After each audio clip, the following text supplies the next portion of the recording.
The legions were too numerous to fight head-on. The empire was too vast to outlast, so Rome's generals assumed no one would dare try. On a summer morning in 24 BC, 3 Roman garrisons along the Nile woke to silence, and then screaming. 10,000 warriors had crossed before dawn. By midday, Rome's southern border no longer existed. For 2,000 years, what happened next was buried, deliberately face up, beneath a temple floor. What your history teachers told you about Rome's invincibility isn't the whole story. This is the story of Amanirenas, the Kandake of Kush. It's about whether one African queen, with one eye and 10,000 soldiers, could stop the most powerful military empire the ancient world had ever produced. It's about a bronze head buried in defiance, and a peace treaty so humiliating that Augustus Caesar refused to write it down. And it's about a victory that took 2,000 years to be believed.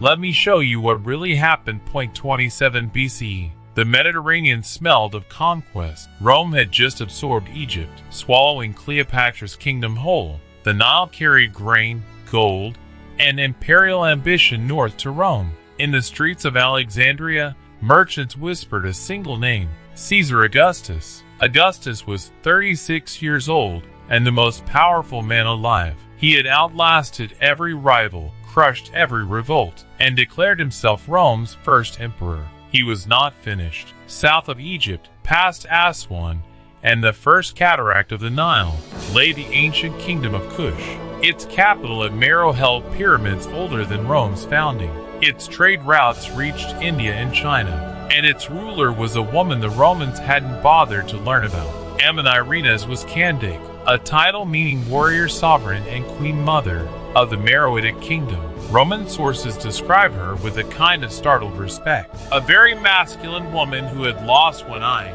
That surviving eye, it seems, missed nothing.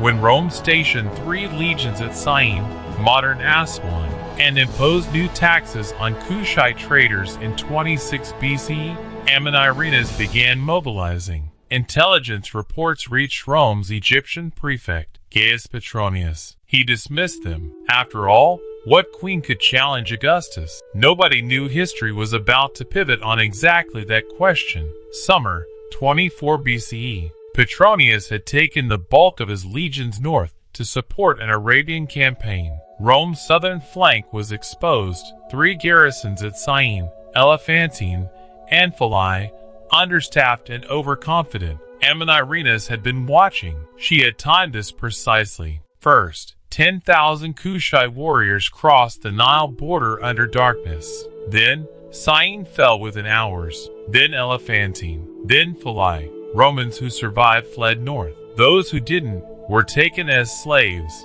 Then Amanirenas did something that wasn't tactical. It was theatrical, permanent. She ordered her soldiers to remove the bronze head of Augustus Caesar from a public Roman statue. She carried it south, back to the Kushite capital at Meroe. There, she had it buried beneath the threshold of her victory temple, placed face up, so that every Kushite who entered the monument would walk across the emperor's face for generations. The message required no translation. Petronius returned with his legions. He drove Amanirenas south, sacking the ancient Kushite city of Napata. Rome declared victory. Dispatches went north, but Amanirenas regrouped, counterattacked, kept fighting. Amanirenas understood something Petronius didn't. Rome needed a quick win. Kush could absorb a long war. She fought a war of strategic attrition, striking, withdrawing, never giving Rome the decisive engagement they wanted. For 2 years, neither side could break the other. Then, in 22 BC, Amanirenas sent ambassadors directly to Augustus, who was residing on the island of Samos. The treaty that followed removed all Roman taxes on Kushite trade. All occupied border territory was returned. Kush owed no tribute. Rome withdrew its border south. The empire that had swallowed the known world had accepted an African queen's terms. In the months after the Treaty of Samos, Augustus did something telling. He said almost nothing. His official memoir, the Residential Gesti, records only Roman victories. The Kushite campaign appears as a minor border action, resolved quickly and cleanly. There is no mention of concessions, no mention of a retreat. Petronius returned to administrative duties. His career continued. Amanirenas returned to Mero, ruled for years with her kingdom intact, and was already being erased. The historian Strabo described the campaign in uncomfortable detail. Pliny the Elder noted Amanirenas with reluctant admiration. But as centuries passed, Roman-centric scholarship buried her story beneath layers of imperial mythology. Trade along the Nile flourished. The same empire that crushed Carthage, absorbed Greece, and swallowed Egypt chose, quietly, to live in peace on Kushite terms for generations. People read about Rome's expansion and called it unstoppable.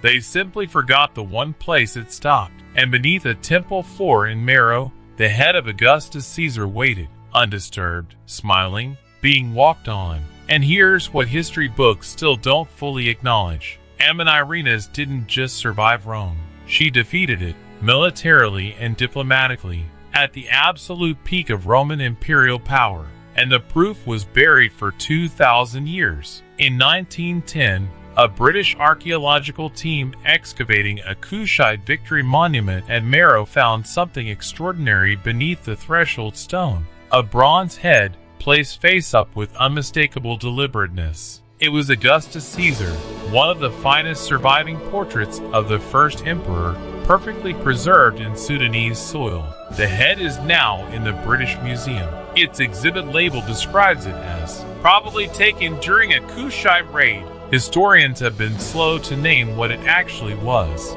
A calculated, permanent act of symbolic conquest. A queen who buried the emperor's face in her own doorway and left him there. For generations, this story wasn't taught, partly because it disrupted the clean narrative of Roman invincibility, partly because the Kingdom of Kush remained outside the Western historical imagination, and partly because we have always built our understanding of the ancient world around the empires that wrote the records, not the ones they chose not to write about. Amanirenas left no written account. Her kingdom left pyramids. Her victory left a treaty Augustus was ashamed to publish, and a bronze face that still smiles up at the floor of a British museum case, 2,000 years from home. But it matters, because the history of Africa is full of figures like this, erased not by time, but by whose story gets told first. The Kandake of Mero fought the greatest military machine on earth. She chose her moment. She read the enemy's weakness.